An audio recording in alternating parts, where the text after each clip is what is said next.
पितृपक्ष में, श्राद्ध पक्ष में हमें 15 दिनों तक देवी देवताओं की पूजा करनी चाहिए कि नहीं करनी चाहिए? यह बहुत महत्वपूर्ण प्रश्न है। बहुत सारे लोग यह जानना चाहते हैं कि पितृपक्ष के दौरान हमें देवताओं की पूजा करनी चाहिए कि सिर्फ पितरों की ही पूजा करनी चाहिए, क्योंकि 15 दिनों तक श्राद्ध पक्ष चलता है और ऐसे में जिनके पितर इस धरती पर नहीं हैं या फिर जो पितृदोष से पीड़ित हैं या फिर जो किसी तरीके के कष्ट से पीड़ित हैं, रोग से पीड़ित हैं, ऋण से पीड़ित हैं, वो सभी जानना चाहते हैं कि हमारे ऊपर से पितृदोष किस तरीके से मुक्त हो, जिससे कि हम अपने पितरों को तर्पण करके उन्हें खुश करके उनका आशीर्वाद प्राप्त करें। तो इन 15 दिनों तक आप अगर देव पूजा करते हैं या नहीं करते हैं तो इससे आपको क्या लाभ होता है, क्या हानि होता है।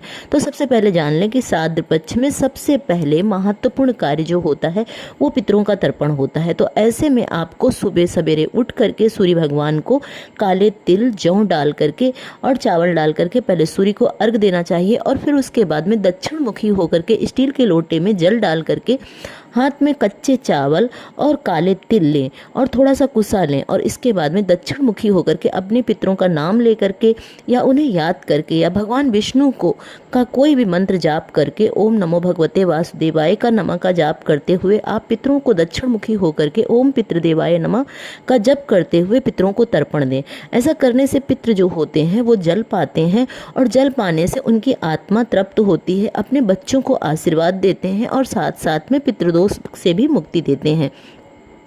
सूर्य को अर्घ देना बहुत आवश्यक है, क्योंकि पितृदोष से जो भी पीड़ित हैं तो उनको सूर्य दोष भी लगता है। इस कारण से अगर आप सूर्य को जल देते हैं उसके बाद पितरों को जो जल देते हैं, इससे दोनों का आशीर्वाद आपको प्राप्त होता है, क्योंकि सूर्य देवता साक्षात पितृ देवता यानी कि हमारे पिता समान है। इस कारण से दक्षिण मुखी होकर के पितरों को अर्घ दें और पूरब की तरफ सूर्य भगवान को अर्घ दें। इसके बाद में आप देव पूजा जरूर करें। देसी घी का दीपक जला करके देवों की पूजा करें और इसके साथ में ही पीपल के वृक्ष की पूजा करना इस समय अति आवश्यक है, क्योंकि पीपल में देवताओं का भी वास होता है, पितरों का भी वास होता है। इसलिए एक स्टील के लोटे में जल लें, उसमें चीनी या कुछ भी चावल डालें और इसके बाद में उसमें थोड़ा काला तिल डालें और पीपल की जड़ में आप पितरों को याद करते हुए तर्पण करें, यानी कि जल चढ़ाएं और पितरों के निमित्त आप श्रद्धा से सिर झुकाएं। इस तरीके से आप बेलपत्र और तुलसी की भी पूजा करें।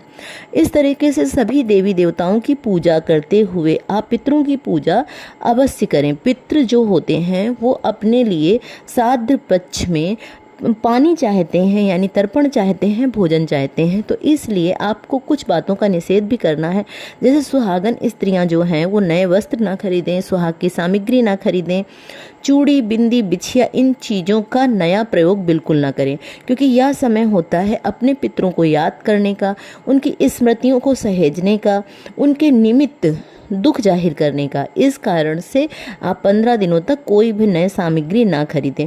बहुत सारे लोगों का जन्मदिन होता है, तो ऐसे में आप इन 15 दिनों में आप खास करके कुछ ना कुछ दान करते रहें, जिससे कि हमारे पितृ देवता जो होते हैं वो तृप्त भी होते हैं और अपने बच्चों को अपना आशीर्वाद दे करके जाते हैं। इस कारण से घर के मुख्य दरवाजे पर दोनों तरफ सुबह उठ करके थोड़ा सा जल डालें और जल डालने के बाद में पितरों को याद करें।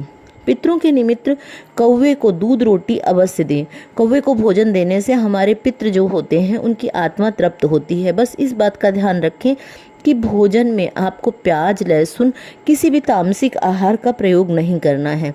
सबसे पहले आप जो भी भोजन बनाते हैं उसको सबसे पहले गाय को दें। गाय को भोजन कराने से 33 करोड़ देवताओं का जो भोजन होता है वो प्राप्त होता है और इसके साथ में ही भगवान विष्णु का को भी भोजन प्राप्त होता है। तो इस तरीके से पहले आप गाय को भोजन दें, फिर आप कौवे को भोजन दें, कुत्तों को भोजन दें और इसके साथ में चींटियों को आटा चीनी मिला करके इन 15 दिनों तक भोजन जरूर कराएं। इन 15 दिनों तक अगर आपके दरवाजे पर कोई भी भिखारी भी आता है या कोई अतिथि आता है तो उससे भरपेट भोजन जरूर कराएं, क्योंकि इन 15 दिनों तक आप इस तरीके से उपाय करते हैं तो आपके पितरों को ये सारा भोजन प्राप्त होता है, वो तृप्त होते हैं।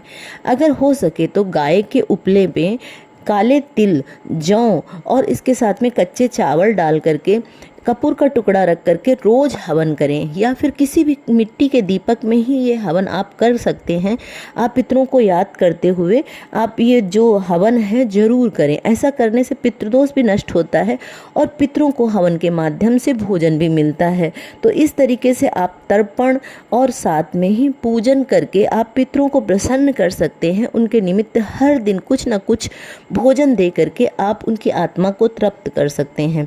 संध्या के समय आप घर के मुख्य दरवाजे पर एक सरसों के तेल का दीपक जो है वो दक्षिण मुखी जरूर जलाएं। ऐसा करने से पितरों का रास्ता जो होता है वो उनके लिए उजाला होता है, और जिससे कि पितृ देवता जिस जिस तिथि पर आए होते हैं उस तिथि में अपने मार्ग में अगर उजाला देखते हैं तो अति प्रसन्न होते हैं, और आपके जीवन में जितने सारे कष्ट होते हैं, दुख आ रहे होते हैं, उनको ख़त्म करते हैं। और जब वो अपने लोक में जाते हैं 15 दिनों के बाद तो अपने बच्चों को ढेरों आशीर्वाद देते हैं। इसलिए 14 अक्टूबर को जब पितृ अमावस्या पड़ती है उस दिन आप नियमित रूप से पितरों को तर्पण देते देते 15वें-14वें दिन आप उनके लिए भोजन सामग्री, बना हुआ भोजन यानी पका हुआ भोजन, जो भी आपके पितरों को पहले भोजन पसंद था वो सारा उनके मनपसंद भोजन को बनाएं और किसी ब्राह्मण को भोजन कराएं।